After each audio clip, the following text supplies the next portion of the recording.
በጣም አስገራሚ ነገር ነው። እስቲ አንድ ጊዜ ይህን ቪዲዮ አይተን እንመለስ።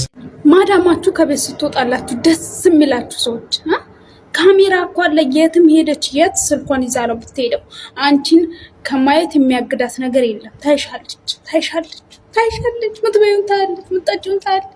በተለያዩ አረብ ሀገራት የምትገኙ እህቶቼ ከዚህ በኋላ በክፍላችሁ ውስጥ ካሜራ ተገጠመ አልተገጠመ ብላችሁ መጨነቃችሁን አቁሙ። ምክንያቱም ቀጥሎ በማሳያችሁ አፕሊኬሽን ካሜራ ያለበት ክፍል ልክ ስትገቡ በአላርም እየጮኸ ያለበት ድረስ እየመራችሁ ያሳያችኋል።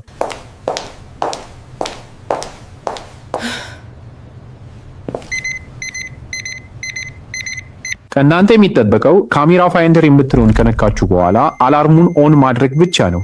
አፑን ለማውረድ ደግሞ ፕሌይ ስቶር ላይ ማለዳ ቲፕስ ወይም ይህን የምትመለከቱትን አፕሊኬሽን ዳውንሎድ አድርጋችሁ ክፈቱት። ቀጠን እዚች ጋር ሰርች የምትለዋን አንድ ጊዜ ተጭናችሁ 045 ብላችሁ ፈልጉ። ከዛን ይሄ ይመጣላችኋል። በመቀጠል ይህንን ምስል ተጭናችሁ ወደ ውስጥ ገብታችሁ እዚች ጋር ይጫኑ የምትለውን አንድ ጊዜ ስትጫኗት እንደዚህ ያመጣላችኋል። ከዛን ዲቴክት ካሜራ የሚለውን ተጭናችሁ በአካባቢያችሁ ካሜራ ካለ በአላርም ድምፅ በማሰማት ያሳያችኋል ማለት ነው። ይህንንም ጠቃሚ ቪዲዮ ሼር ማድረግ እንዳትረሱ።